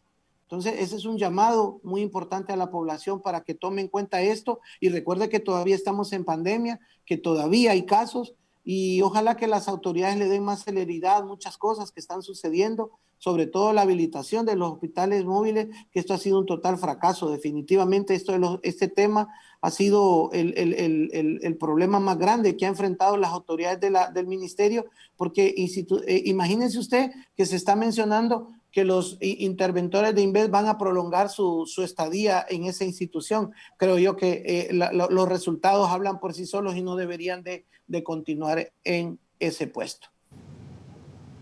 Sí, eso que dijo es importante. La gente está comprando medicina sin prescripción médica. Si le repite a la gente, por favor, que no se debe hacer y por qué no se debe hacer, porque es cierto lo que usted dice. Mucha gente va a comprar medicamentos y tiene en la casa. Amigos míos me dicen, yo me tomo 3 pastillas a la semana de esto, otro me dice que se tomó otra cosa. Eso está pasando con la población, doctor. Claro, mire, fíjese que el tema de específicamente, y vamos a hablarlo de la ivermectina, si bien es cierto, hay evidencia que en algunos lugares está ayudando y en alguna población está contribuyendo a la prevención. Sin embargo, todavía esos estudios son muy pequeños. Imagínese usted que la FDA aún no lo aprueba para un manejo claro de COVID. Y este medicamento, las dosis que se utilizan son dosis muy altas. No son las dosis acostumbradas para tratar parásitos, porque ese es un medicamento antiparasitario. Y creo yo que en este punto, no todos los medicamentos, y el doctor Cosenza habló algo muy interesante en esto, y es el hecho de que no debemos de individualizar los casos. No podemos darle como una receta de cocina, todos vamos a tomar esto, todos van a tomar esto, no puede ser. Y debemos de regular, y es un llamado enérgico a la población, no se automedique, por favor, porque esto está siendo contraproducente para que los síntomas vayan evolucionando y usted pueda llegar grave a un centro asistencial. Y creo yo que por lo mismo, y recalco, debemos de ser enérgicos en esto, y es un llamado a las autoridades de ARSA para que puedan regular la venta de medicamentos y que no exista una venta libre de muchos medicamentos que están siendo utilizados para el manejo de COVID, porque esto debe ser bajo prescripción médica, evaluando de manera clara al paciente, porque cada paciente tiene características individuales, tiene padecimientos propios y no, aunque hay muchas cosas en común, pero cada persona tiene un comportamiento a la medicación de manera diferente. Y creo yo que aquí es cuando debemos de tener en cuenta el no automedicarse, porque sí estamos viendo no solo medicamentos de prescripción de venta de farmacias, sino que inclusive medicamentos caseros que fueron recomendados por otras personas. Creo yo que debemos de actuar con prudencia en ese aspecto, en toda la familia y en toda la población. Tenemos que asistir de manera oportuna, rápida, a una atención médica, ya sea en un triaje, en una clínica, en un centro de salud o a un hospital. Debemos de ser responsables en este tema de la atención médica. Sí, doctor Cosenza, ¿qué hacer para no cerrar los mercados? Los mercados, así, muchísima gente sin mascarillas. ¿Qué hacer en los mercados, doctor? No, tenemos que exigir las medidas de bioseguridad. Es necesario de que todos utilicemos las medidas de bioseguridad. Y sin embargo, también, licenciado Raúl, yo creo de que tenemos que buscar unas estrategias totalmente diferentes para no estar exponiendo a nuestras personas mayores que vayan a los mercados, que vayan al supermercado, a los lugares, personas que tengan menos edad y que no tengan factores de riesgo. Debemos en nuestra familia, de utilizar todo este tipo de estrategias. Nosotros también debemos de evitar adoptar costumbres de otros países. Mire, yo le voy a decir algo. Yo he evitado hasta ya no entro ni con ropa a la casa. Me quito la ropa en un lugar y voy directamente al baño. O sea, tenemos que buscar estrategias totalmente diferentes, no a lo que estamos nosotros acostumbrados. Llegar también y no entrar a los hogares con zapatos. Yo creo de que los asiáticos lo han hecho.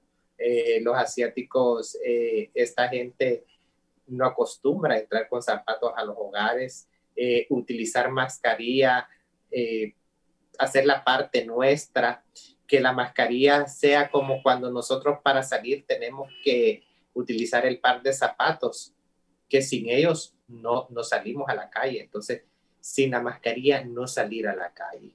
Y ver cómo nosotros regulamos esa afluencia de personas en los mercados, que sabemos de que allí se da una alta propagación de personas con COVID-19.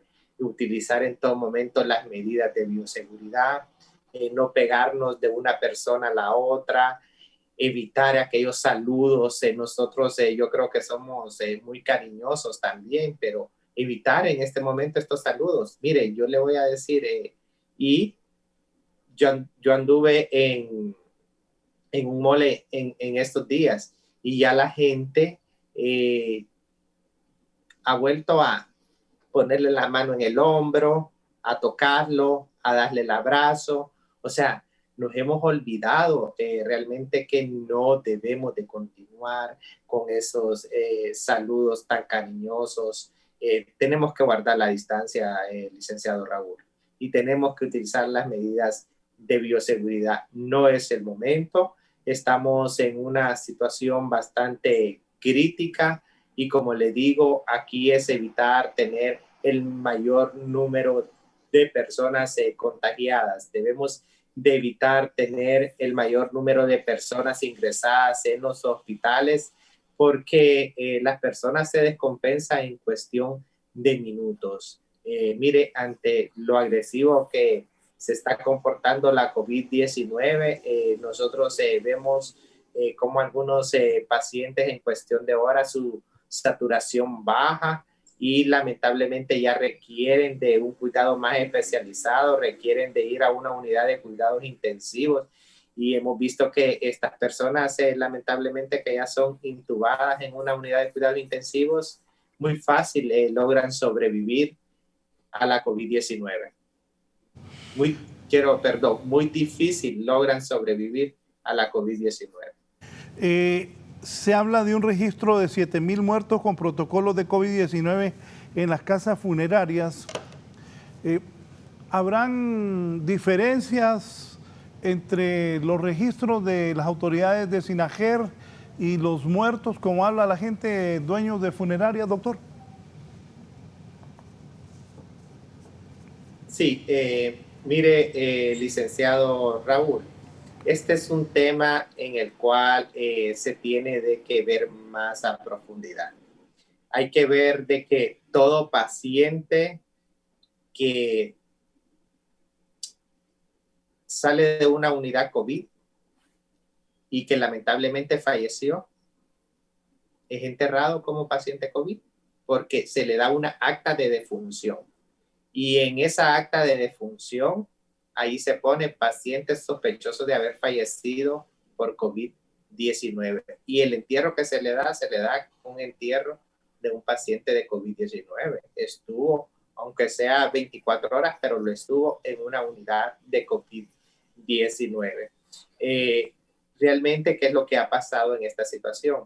Hay un protocolo donde los pacientes que se notifican es el paciente que ya ha sido comprobado mediante una PCR por COVID-19. Entonces, ese es el paciente que falleció y que se le da como un caso oficial. Pero sí, hay personas que han fallecido en sus hogares, que hay personas que han fallecido y que no tuvieron la oportunidad de tener un examen de laboratorio a tiempo, porque ha sido uno de los grandes retos que nosotros nos ha tocado enfrentar como Secretaría de Salud, poder agilizar lo que son estos exámenes de PCR en tiempo real. Sí, vamos a ir a la parte final del programa. El especialista en salud pública, Héctor Galindo. Héctor, ¿qué decirle a la gente, especialmente a la gente de Tegucigalpa y Comayagüela, esa gran cantidad que usted maneja? ¿Qué se debe de hacer? La visión a corto, mediano y largo plazo. También, ¿para cuándo cree usted podremos tener la vacuna en Honduras y que no hayan problemas? Y las recomendaciones a la gente para que hagamos caso. Lo que estaba diciendo el doctor Cosenza en el mall, ya la gente se le olvidó ponerse la mascarilla, lavarse las manos. Yo recuerdo que anoche, cuando salí del noticiero, me acordé y dije, ve, me tengo que lavar las manos. Pero de verdad estamos entrando en un punto de que hay relajamiento, ya están otra vez llenos los triajes, la gente está más infectada, la Navidad hubo mucha fiesta, mucha reunión y los muertos continúan diariamente en Honduras, lo mismo que los infectados. Quiero agradecerle su participación esta mañana, ha sido muy gentil. Don Héctor Galindo, experto en salud pública, sus conclusiones, Héctor, por favor. Sí, bueno, gracias por compartir con el doctor Oscar Sánchez, mi amigo, con el doctor Cosenza. Para mí, a corto plazo, es volver al confinamiento por dígitos. Tal vez no tan estricto de 1 diario, pero sí de 2 o 3 por lo menos. Porque en los mercados se ha visto que no se ha logrado el control en sí. Se logra adentro, se le hacen las pruebas al personal. Pero todos los que están alrededor, ahí salen y van a vender afuera. Nos pasó acá a nosotros y todo el bulevar era el mercado, ¿verdad? Y no había control absoluto de esto. Entonces eso es difícil, ¿no? A mediano plazo, y bueno, otra cosa a corto plazo que sí pienso yo debería de usarse como profilaxis, la ivermectina. Totalmente de acuerdo con el doctor. La ivermectina no solo debe ser prescrita, es que el hecho de que vaya a prescribir no es que le va a dar la receta. El hecho es que lo mire el médico y que le dé un seguimiento, decirle lo que le conviene, ¿verdad? No es prescribir, hacer una receta lo más fácil, no. La idea es como el dengue. Usted ya sabe cuál es el tratamiento del dengue. Usted toma acetaminofén y todo el mundo sabe. Pero ¿qué es lo que insistimos nosotros? ¿Por qué decimos que cuando tiene fiebre o dolor de cuerpo vaya al médico? Porque se le da un seguimiento diario de dengue. Porque puede entrar en un dengue grave y puede morirse. Lo mismo pasa en el COVID. La idea es que el médico lo esté vigilando, esté asistiendo a los triajes donde le está prescribiendo los tratamientos que necesita, maíz o lo que sea. Pero la idea es que el médico lo siga, ¿verdad? A mediano plazo, claro, tenemos lo que es la vacuna y lo que eso nos va a venir a ayudar. Eso no resta todo lo anterior. Hablamos de la mascarilla, que es indispensable, el doctor lo dio claro. Es como parte de su ropa, es como que te vas a poner la faja, te pones la mascarilla en la mañana y no te la quitas en la tarde hasta que llegues a tu casa. Igual que ponerse la faja, igual se pone la mascarilla todo el día, ¿verdad? Evitar los centros de concentración, pero ¿qué es lo que pasa? Si no hay dígitos, usted se encuentra con aquel montón de gente en todos lados. Yo quería hacer un pago de la tarjeta de crédito, me dio miedo, pavor, entrar ahí y ver aquel montón filas de gente.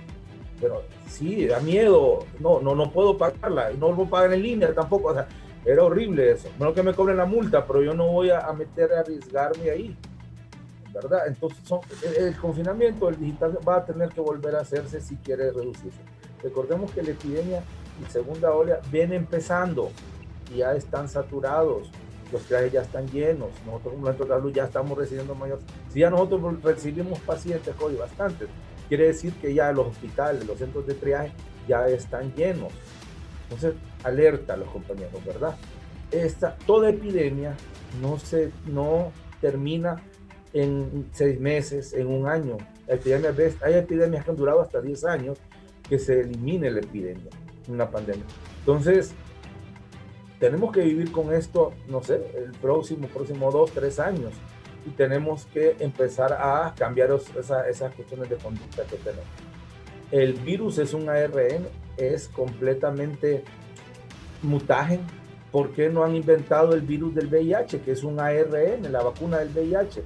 Porque es un ARN, tiene mucha mutación y eso dificulta. Ahorita tenemos estos síntomas, de repente el otro COVID que venga va a tener otra sintomatología. Ya vemos que antes los signos aparecían a los 7, 12 días, ahora estamos viendo que aparece 2, 3 días y que pueden complicar en los 5 días. O sea, todo esto hay que irlo analizando y estudiando. Y por eso, a largo plazo, bueno, y echar a andar estos hospitales, ese es algo que tiene que ser a corto plazo, porque ya si están saturados los hospitales y necesitamos más camas, necesitamos más sitios donde poder atender a estas personas. Y a largo plazo, pues vamos a hacer nosotros mismos manteniendo nuestras vías de seguridad, que va a ser de inicio a final siempre, ¿verdad? Muchas gracias al experto en salud, el don Héctor Galindo. Gracias. Voy ahora con el doctor Oscar Sánchez hasta el norte. ¿Qué piensa el Colegio Médico? Recomendaciones, doctor, le agradezco la gentileza de haber estado en la entrevista de Canal 11 y Radio Visión Honduras. Alguien me dice aquí qué hacer a la hora del almuerzo. Yo recuerdo cuando empezaba la pandemia, mis compañeros al salir aquí, cuando terminamos, ellos van a desayunar un comedor no tan grande, pequeño, y me acuerdo que un día estaban todos, eran como 8 o 9, y yo les dije, túrnense para que coman, porque aquí está Evo de testigo, que se está riendo porque sabe que es cierto, que les dije esa vez, túrnense para que coman, porque esa cercanía, aun cuando está comiendo uno, es un problema que puede provocar el coronavirus. Doctor Sánchez, gracias y recomendaciones finales, por favor. Gracias a usted, licenciado Raúl Valladares, por la invitación, ¿verdad? Y a toda la teleaudiencia de la entrevista de Canal 11 y a los compañeros, colegas, a Héctor, excompañero, un abrazo, Héctor. Doctor Cosenza, un placer poder haber compartido con usted. Efectivamente, creo yo que nosotros, lo primero que vamos a solicitar, y me uno a la petición de Héctor en este aspecto, y es un llamado a la mesa multisectorial. Creo yo que debido a la irresponsabilidad de nuestra ciudadanía en relajarse, en olvidarse que estamos en pandemia, creo yo que debemos de regularla y de manera un poco estricta. Yo creo que debemos de volver a la circulación por dígitos. No podemos seguir en el desorden que hemos estado observando en este último mes. Hemos visto un desorden completamente en cualquier área, donde hemos visto aglomeración, el mal uso de la mascarilla. Debemos de ser responsables. Creo yo que yo quiero felicitar al alcalde de Villanueva, por ejemplo, porque va a multar a las personas que andan sin mascarilla en Villanueva. Y creo yo que esta es una medida como cualquier otra que puede adoptarse en cualquier municipio, y debemos de ser enérgicos en esto y tener un autocontrol, no solo el autocontrol, sino que también que las autoridades tomen cartas en el asunto, ser más estrictos en esto, hacer patrullajes en todos estos moles para que determinar si se está, o cualquier establecimiento, ver si se están tomando las medidas de bioseguridad, porque aquí no es solo la población, como les había dicho, esta es una responsabilidad compartida y todos tenemos que trabajar en la misma dirección, y es la prevención. Y creo yo que ese es un fenómeno que estamos viendo, que estamos trabajando de manera separada, y creo yo que esto más bien es contraproducente para controlar de manera concreta la pandemia. En segundo lugar, creo yo que, como lo mencionó el doctor Cosenza, nos gustaría que aquí, por lo menos en San Pedro Sula, se habilitara nuevamente Santos Inocentes, que se habilitara el 4º nivel del Hospital Mario Catarino Rivas para tener una cobertura más amplia. dado la exigencia. Ya lo vimos en el triaje. Hay pacientes que se quedan en el triaje esperando un cupo en los hospitales. Y creo yo que debemos de trabajar en fortalecer las unidades que ya tenemos, que ya existen, para poder ir tratando y combatiendo la COVID-19. Y el otro situación, bueno, esperar la vacuna, que creo yo que cuando venga, pues poco paulatinamente va a irse vacunando, y recalco, no va a ser la solución. La vacunación va a venir a contribuir al control de la pandemia, pero creo yo que el COVID vino para quedarse. Es un COVID que va a estar circulando, el COVID va a estar en altas y bajas, y creo yo que debemos de irnos acostumbrando como población a largo plazo al cuidado personal, al cuidado del distanciamiento físico, al uso correcto de la mascarilla, a lo que mencionaba el doctor Cosenza, el llegar a nuestras casas, abordar el ingreso de una manera diferente al acostumbrado. Tenemos que tener una nueva normalidad, digámoslo así, para que progresivamente podamos llegar a controlar la pandemia. De lo contrario, vamos a tener altos y bajos, y la pandemia quizás dure más tiempo de lo esperado, producto de nuestro comportamiento. Creo que de eso depende el control de la pandemia. Y un llamado a las autoridades para que sean más beligerantes y más diligentes en el control de la pandemia en relación a la celeridad que le deben de dar a estos centros de móviles, que todavía están pendientes colocarlos en las ciudades restantes. Y creo yo que ahí es importante que tengan conciencia de esto, y si no lo pueden hacer, pues que den un paso al costado y que tomen otras personas el manejo de esta situación.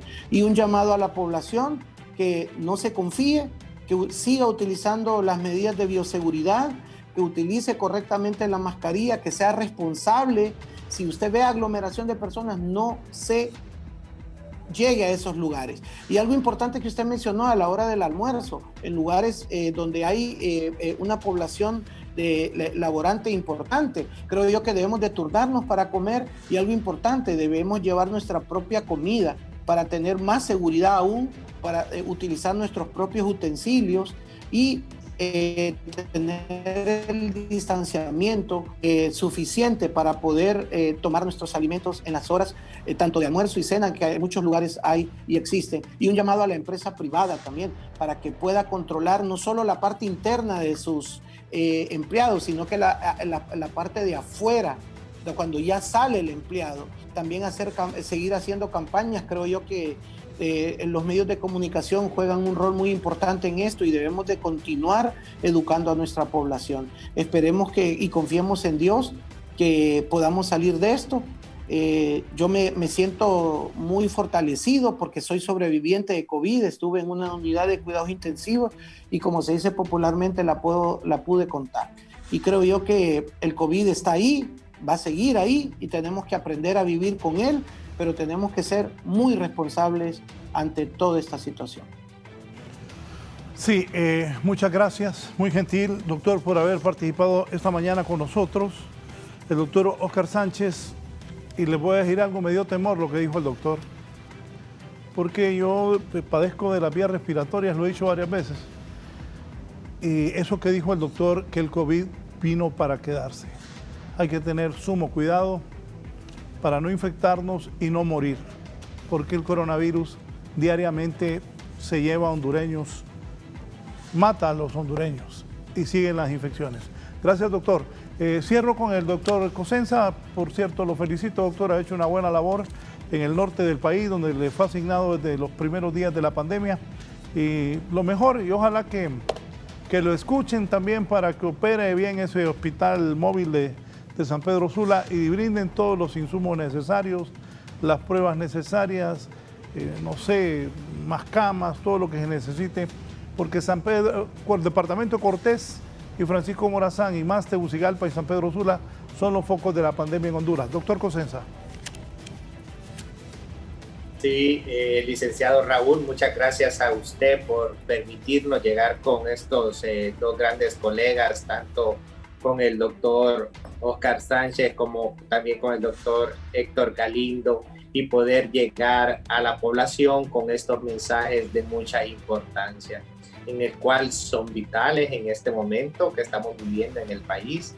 Es una situación que se está viviendo a nivel mundial, donde debemos de intensificar estas medidas. Estamos ante un enemigo oculto, una enfermedad, como bien lo decía el doctor Óscar Sánchez, llegó para quedarse con nosotros, así como llegó el dengue, así como llegó el VIH-Sida, en el cual tenemos que adaptarnos. Son enfermedades que han venido a quedarse, a vivir con nosotros. En algún momento esta enfermedad van a haber años que se van a tener epidemias de la COVID-19, así como se ha tenido epidemias de la influenza, epidemias del dengue.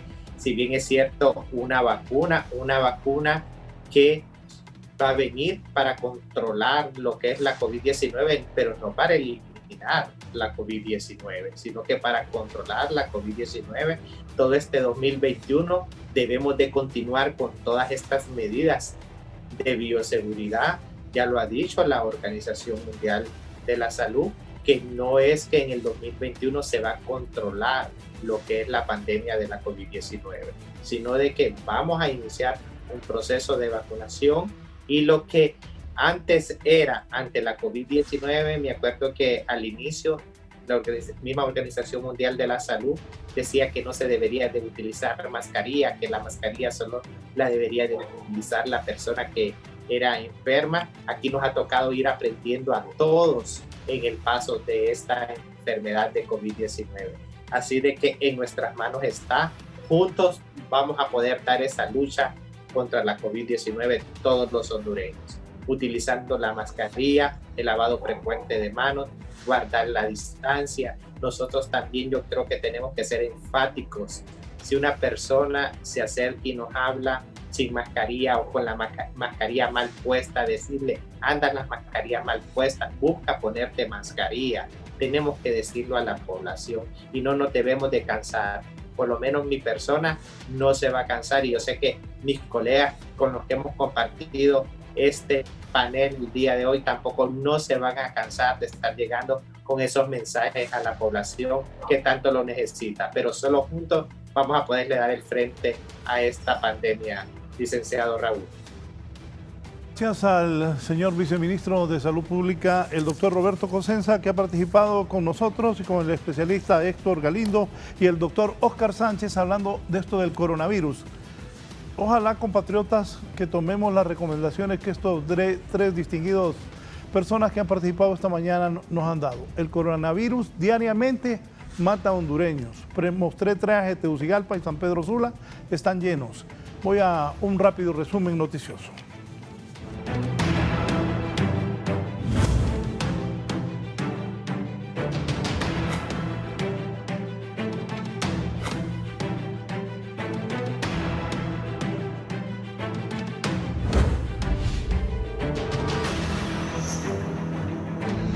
Voy al triaje voy al oriente. Roldán Barahona, ¿cómo está la situación de los triajes, Roldán?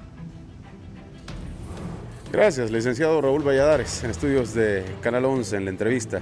Bueno, estoy ubicado justamente en el triaje más grande del departamento del Paraíso, el que está en el centro básico Pedro Nufio, aquí en la ciudad de Danlí, con el doctor Tony Cruz. Doctor, se habla de un incremento en atenciones, que está llegando más pacientes con síntomas de COVID. ¿Cómo está la situación? Sí, muy buenos días, ¿verdad? Así es, ha habido un aumento en el número de atenciones diarias, en el número de atenciones en aquellos pacientes que hay un aumento en la sospecha por infección del COVID, ¿verdad? Todo esto relacionado por las reuniones que han habido. Entonces hemos visto esos cambios en la gráfica, ¿verdad? De nivel de positividad. Inclusive hemos visto cambios en aquellas personas de menor edad, 36 años, 40 años, aquellos que están relacionados con enfermedades crónicas o inclusive aquellas personas con un grado de obesidad elevado, ¿verdad? Hemos visto que son las que se nos están complicando, las que estamos refiriendo más hacia el área hospitalaria. Doctor, ¿cuántos pacientes atienden diariamente con sospecha? Así, con una sospecha clínica que nosotros determinemos, ha habido un aumento entre 20 a 25 pacientes, ¿verdad? Diarios, con una sospecha muy grande, ¿verdad? Por clínica, y luego procedemos a lo que es el PCR para terminar el diagnóstico de estos pacientes. ¿Por qué se da este incremento, doctor? Bueno, todo esto se debe, ¿verdad?, como hemos visto, a las aglomeraciones de personas, a las reuniones familiares o inclusive cenas. Entonces, todo esto termina aquí afectando a las personas de la edad adulta o inclusive a aquellas personas que tienen enfermedades crónicas. Hay que hacer el llamado a la población. Bueno, lo más importante es no bajar la guardia, por favor, utilizar lo que es el distanciamiento, el uso de la mascarilla, el lavado continuo de las manos, ¿verdad? Y ahorita con estos cambios de clima, ¿verdad?, que también se presentan lo que son infecciones de las vías respiratorias altas, no descartar todo eso mientras no se realiza lo que es un PCR, porque ya sea lo que es un cuadro gripal, se asemeja también a lo que es una infección por COVID-19. Gracias. Doctor Tony Cruz, en el triaje del Centro de Educación Básica Pedro Nufio, se han incrementado las atenciones aquí con pacientes con sintomatología de COVID. Este es mi informe. Retorno con ustedes al set principal. Gracias, Roldán. Ahora Giovanni Villalobos dice que han capturado a supuestos delincuentes que estaban sembrando terror acá en la zona central, en Tegucigalpa. Gracias. Buenos días. Y es que en las últimas horas se ha detenido a 7 miembros de la supuesta banda El Márgaro, dedicada al robo de motocicletas con más de 200 denuncias. El inspector Obed Reyes Morazán nos da cuenta de esta importante captura. Buen día. Buenos días, sí, en efecto, la Dirección Policial de Investigaciones, a través de la Unidad de Delito contra la Propiedad, ha logrado hacer una operación, esto en la colonia Nueva Australia, y parte de la operación que culminó aquí en la colonia Kennedy, donde se ha dado seguimiento a esta peligrosa banda conocida como El Márgaro, quienes venían pues hace 1 o 2 años venían operando, robando lo que eran motocicletas, y esto pues hoy ha dado como resultado esta operación de 7 miembros de esta temida banda conocida como Los Márgaros, y dentro de ellos una fémina de 30 años de edad. También dentro de ellos en la operación se ha logrado decomisar lo que es un vehículo Nissan Sentra color rojo, y donde se ha logrado en la inspección encontrar son 2 envoltorios plásticos conteniendo interior hierba seca supuesta marihuana, y lo que es un cargador de arma de fuego de tipo y con 3 cartuchos sin percutir. Dentro de ellos pues son 5 motocicletas que fueron recuperadas, el cual pues mediante la denuncia que ha estado interponiendo el ciudadano se ha logrado esta operación. Más de 200 denuncias en contra de esta supuesta banda. Sí, hay una cantidad de denuncias equivale aproximadamente a 200 denuncias, al cual pues son las investigaciones que están realizando los agentes de la Dirección Policial de Investigaciones, y esto pues ellos van a ser remitidos ante el Ministerio Público, y esto pues recordemos que estas operaciones son en conjunto así con el Ministerio Público que se hace. ¿Hay más integrantes de esta agrupación? Sí, las investigaciones se están realizando, todavía no podemos determinar si hay más integrantes, pero sí ahorita esta es parte de la banda los cuales operaban, y también ellos pues con intimidación bajaban al ciudadano de su motocicleta. Lo amenazaban a muerte, de lo contrario pues bueno, al robarle la motocicleta. Sí, efectivamente ellos operaban en los diferentes bulevares de aquí de la capital, y con armas de fuego ellos pues llegaban a intimidar al ciudadano y posteriormente le robaban su motocicleta. Gracias al inspector Obed Reyes Morazán, dando a conocer sobre esta importante captura en diversas partes de la capital. Con este informe yo retorno con usted. Muy buen día. Buenos días. Qué bien esas capturas, bien por la policía. Toda persona que se dedica a delinquir, que lo capturen y lo metan preso, para que el país tenga tranquilidad, la gente tenga confianza y podamos vivir en armonía. Vamos ahora al campo político con Víctor Valladares. Hay malestar de los partidos denominados pequeños porque dice que no se les está, que están siendo marginados del proceso de las reformas electorales que se están por realizar en el Soberano Congreso Nacional de la República. Con esto nos despedimos. Buenos días. Los invito también a continuar en sintonía de Canal 11 y Radio Visión Honduras.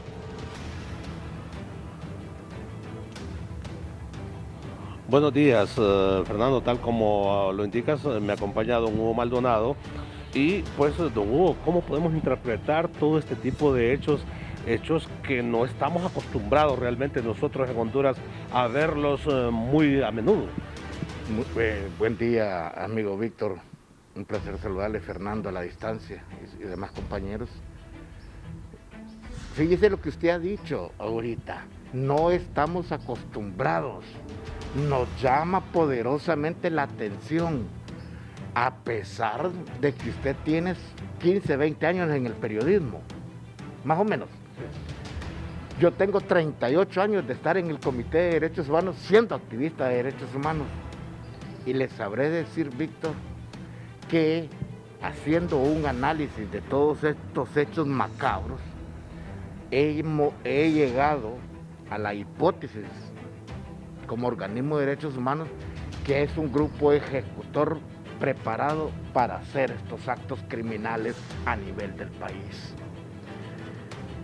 Mire, aparte de esto, ¿de dónde viene mi hipótesis? Esto nos, al principio, no sé si todavía quienes investigan la Comisión de Delitos dicen que hay una guerra entre maras y pandillas. Estos crímenes últimos del mes de enero no son de maras y pandillas. Investiguen más. La mara y la pandilla no andan dejando carteles.com. Este grupo ejecutor nuevo se llama .com. Muchas gracias, don Hugo Maldonado.